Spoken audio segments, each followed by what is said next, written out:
This is what happens when virality gets lazy. Today, we're going to talk about the Hailey Bieber launch this past week and what your brand can learn from her business misstep. So, Hailey Bieber, the owner of Rhode, dropped a face mist that effectively is held in this like silicone saucer. It was a nod to her first viral product, which was the phone case that held a lip gloss in it. And it was all over the internet. This thing literally broke the internet. It went so viral. And the concept is that this is very similar to the phone case holder, but instead it holds your face mist, and instead of it being on your phone, it's on your bathroom mirror. Now, it's really important to break down how, although there's similarities, where are the differences? And I see this so often in the brands I work with. So if you don't know who I am, my name is Camille Moore. I'm a branding expert. My moniker is I'm the internet's favorite branding expert. I own an agency. I've been in the space for over a decade, and I've worked with some of the world's biggest brands. And what I see for businesses of all sizes is the exact thinking that happened with Hailey Bieber in Rhode, in that they tried to make one thing go viral, make it happen again. And there's just so many things wrong with this thinking, and it's not just a Hailey Bieber thing. As I said, I see this all the time. But I'm going to break down first what the issue is, and then two, why businesses fall into this. So number one, the issue is that what worked for the phone case is not what's working for this face mist. And the main thing to note is that the phone case was a product brand extension. So it was a brand extension from Hailey Bieber's personal brand, because the reason why Rhode is taken off is because young girls, millennials and Gen Zs, are obsessed with Hailey Bieber. So if you don't know who Hailey Bieber is, she is the daughter of famous brothers, Stephen and Alec Baldwin. Stephen is her father. Alec Baldwin is her uncle. She is famous. She's grown up famous. She's married to one of the biggest pop stars. She has become an A-list celebrity. And what's really interesting about the time in which that she really came forward is she's famous on Instagram. She's the most influential with a very large subset of women, which are like kind of that like cool girl aesthetic. Hailey Bieber is like the ultimate queen. And that's why the phone case did so well, is that for less than $100, for just over $50, you could feel like Hailey Bieber. You could look like Hailey Bieber and you could act like Hailey Bieber. And it checked all three of the boxes of what made Hailey Bieber's personal brand cool. So number one was she was very famous for selfies and her Instagram aesthetic. She's very good with curating images, with curating a swipe through. She really pulls off the like, I'm not trying vibe. And the phone case was a part of that, because wherever Hailey was and wherever she was taking photos, that phone case was a part of her Instagram experience. So girls could tap into that by buying that phone case, and when they were on vacation, when they were at the gym, when they were at work, wherever they were and taking a selfie, they too could feel like Hailey Bieber. And the phone case is $38 USD. Her lip gloss is $18 USD. It was a brilliant move, because for just over $50, you can literally tap into feeling like Hailey Bieber, which is why the phone case did so well. I use this fantastic program called Particle, which I highly recommend if you're in the CPG space. And effectively, Particle allows you to track any brand that's on Shopify, how much inventory they're selling. It is literally a curtain inside to another business. It's crazy that this data is available. And I went on Particle and I searched it up. And at the current moment, she's selling 483 units per day. And this is like years after the product went viral. So it's not her number one product to date. I think it was like top 3 or top 4. But ultimately, it is like still doing an insane amount of sales per day, because for a low cost and a low lift, you too can feel like Hailey Bieber. But that's not what the saucer, this new face mist launch, is doing. And here is the key reason why. You can only take a photo with the saucer, which is not what it's called. It's called the glazing face mist. You can only take a photo with the glazing face mist in your bathroom. That's number one. So it's fixed to where you can experience that Hailey Bieber effect. Number two, it's not tapping into the Hailey Bieber aesthetic. Hailey Bieber is not famous for her bathroom. She's not famous for a bathroom selfie. She's famous for selfies in a cool girl aesthetic. Limiting it to one specific place and type of selfie doesn't tap into the overall demand and want that the customer wants to buy into. The third thing is that Hailey Bieber is famous because it's an unachievable aim. She is a model. She's a celebrity. She has lots of money. She has all the things that every girl wants to have. And the selfies allows you to feel a little bit more like Hailey. Hailey, who has multiple homes and has highly aesthetically designed interior designers that are doing her house, she's not sticking saucers to her bathroom mirror. If anything, it's going to be like underneath the cupboard, or it's going to be like on another big thing on Instagram is like basically taking a photo of like your shelf stack. So like the products that you use and like laying those out. That's more likely than sticking it right on your mirror. Like it's limiting the amount of real estate you have in the mirror to put a whole product on it is taking up so much real estate, and it doesn't tap into what the customer wants. The customer thinks that with buying her skincare product and buying her phone case, they will be like Hailey Bieber. And that's the only reason why her product does well. It's not because of the product, it's because of the brand. And it's really important as a business owner when you're analyzing other brands to think or to question, are people buying the brand or are people buying the product? And in this instance, the product is not bad. She's one of the best formulators on the planet. This woman has not spared $1 on launching this brand, and every decision she's made wisely, except for the face mist. But other than that, the formulator that she has is fantastic. Like the product is good, but people aren't buying it for the product. They're buying it for the brand. It's not the best skincare product on the market. It doesn't have the best quality ingredients. It's not claiming to be anti-aging. It's just, it gives you an instant effect of having the glazed donut look. Again, another thing that Hailey Bieber made famous on Instagram. So because you're buying the brand and not the product, it has to tap into the brand universe, and this saucer and having your face mist literally stuck on your bathroom mirror is not buying into the product universe. So the other thing to note is when I was talking about earlier is this misstep that brands make, and it's exactly why I think the timing of the acquisition is worth talking about. So it's very common while you're going through acquisition talks, especially when the acquisition goes through, that there's a lot of pressure for the investors to see an early win. What this looks like to me is that there's pressure from now Elf Holdings, the company that bought Rhode, to have another viral moment. They want the next product that launches after the acquisition to be their next big moment. And it shows you this because honestly, the steps are lazy. Even the way that it was rolled out, Hailey posted a video that she like sketched on a piece of paper and she like pasted it to a wall, and like that's what she wanted, and that's what brought the product to life. It shows you that there really is a lack of strategy and direction happening at Rhode, which is sending warning signs to me as an analyst and strategist that the brand doesn't have the pieces in place to really ride the wave for where this acquisition was bought off of and really where the brand is going. And I see this happen a lot with brands, that there's a pressure to just make the sale that you lose sight of the brand. And that's why I talk so much about brand, because whether it's a failed product launch or failed socials or failed campaign or a failed event, often the reason why it failed isn't because of the algorithm or the team or the market.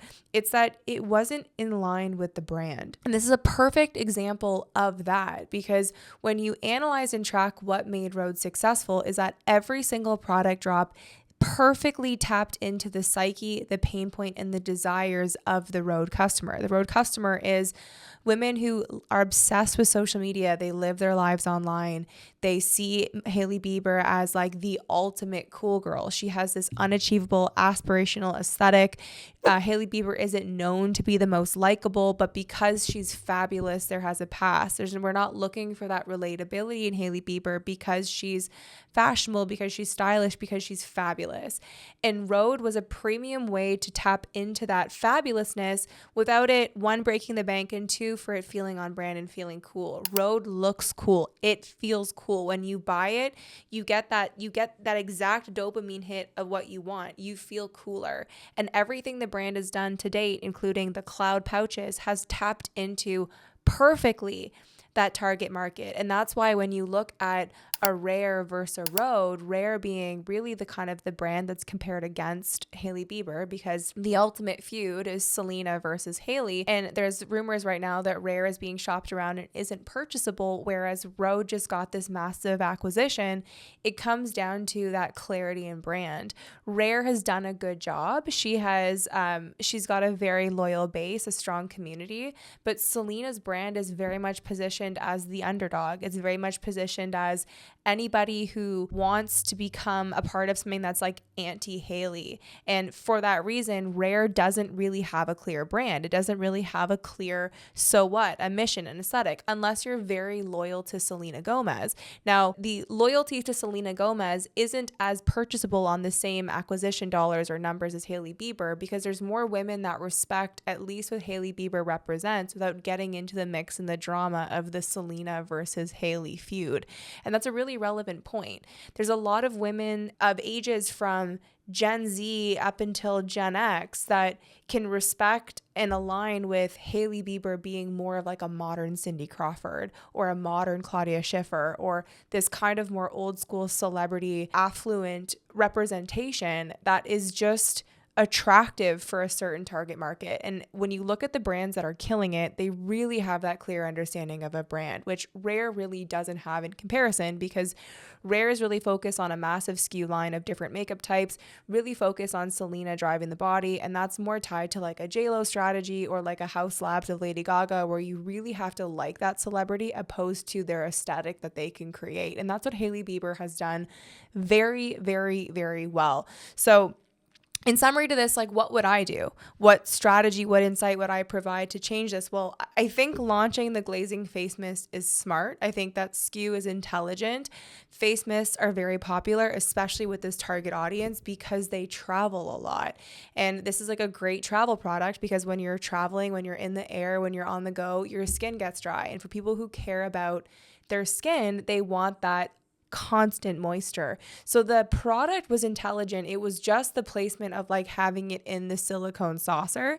So what I would have done instead is I would have done this on like a purse charm, so that Hailey could have like attached it to her purse, because right now the biggest thing period is Labubu.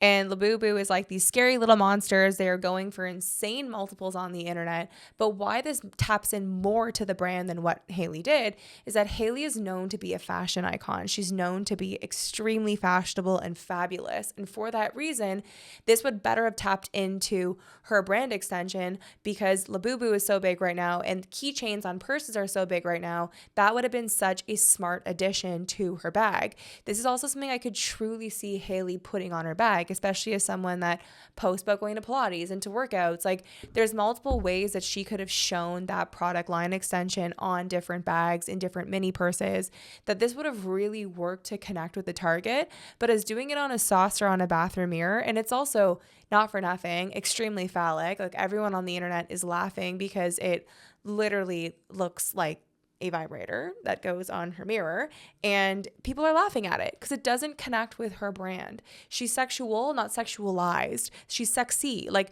you want to have more of that sexy feel, which is what the phone case did. You had so many girls in their bikinis on vacation in Cabo taking selfies with the phone case, because it allowed for that like sexy mystique allure that Hailey Bieber leans into.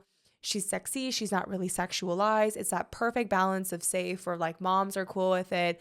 Women as they age love her, are obsessed with her. She's got the ultimate life that all the cool girls want. And the biggest misstep that they made is not focusing on the product brand extension. So in summary to this, what can your brand learn? Well, number one, I always get brands to go back to their brand pillars for every single decision they're going to make. So the brand pillars are your purpose. What is your mission statement? What is your so what? What is your vision? What are you here to do? Why do you show up every single day? Your next is your position. What is your real estate? What is your corner on the internet? What is your point of view? What is your differentiator? What are you going to own? That's all of your positioning statements. Then you want to move into your personality and your perception. Your personality is outwardly, how do you present yourself? How do you want your personality to shine through so that when people perceive you, which is the fourth P, so personality is outwards, perception is inwards. When people perceive you, what are they perceiving? And when you analyze the Hailey Bieber misstep, the facial mist saucer through these four Ps, it really doesn't align with the purpose. It doesn't really align with the position. And again, the purpose, position, like lightly saying them, would really be for women, like for the cool girl aesthetic to achieve flawless skin that glows online.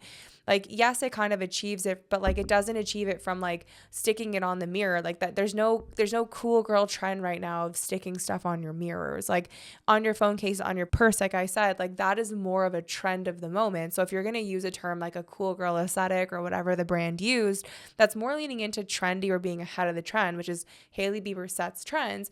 That would be a more in-line application. For the last two, the personality and the perception is not to be laughed at for it being like a vibrator that's stuck to your mirror. There really isn't a ton of penis jokes with Hailey Bieber on the internet. Like those are not where those two intersect. So the fact that that was also missed by having really like a sexual connotation for how it looks on silicone stuck to the mirror, or with the product, how it goes into it. Like there's just so many things that do not align with the perception and personality that would be a massive no-no, because you don't want that language intersecting. That's really not Hailey Bieber's brand. So what I get brands to do is define those 4 brand pillars. I prefer if you take the time to do this as like an actual exercise, which if you comment the word story, I'll get your email. If you can even send that to me privately on YouTube, on Instagram, on TikTok, and I'll email this to you direct, because I've got a full framework that breaks this down. But effectively you want the 4 P's to be 2 to 3 sentences long. And then every single time you do anything, whether it's a product drop, whether it's a social media calendar, whether it's a campaign or an event, you want to make sure that it's in line with those 4 P's, because that is how your brand does not go off track. Most brands die by what I call like brand death by 1,000 cuts. It's not like one mistake. It's multiple mistakes made over time that the customer just stops coming back. They stop purchasing. They're no longer interested in your content. And that's when people it's not like a hard no or like a proverbial Bud Light of like, I'm done with this brand because they did X. It's that other brands just start to align with you better. They start talking to you better. They start like launching better and kicking butt better. And for those right moves, we only have so much attention, and like the customer doesn't care if you're making mistakes. So I find the brand pillars really work with the brands that I work with. I hope you enjoyed this case study, and send me a comment of what you think.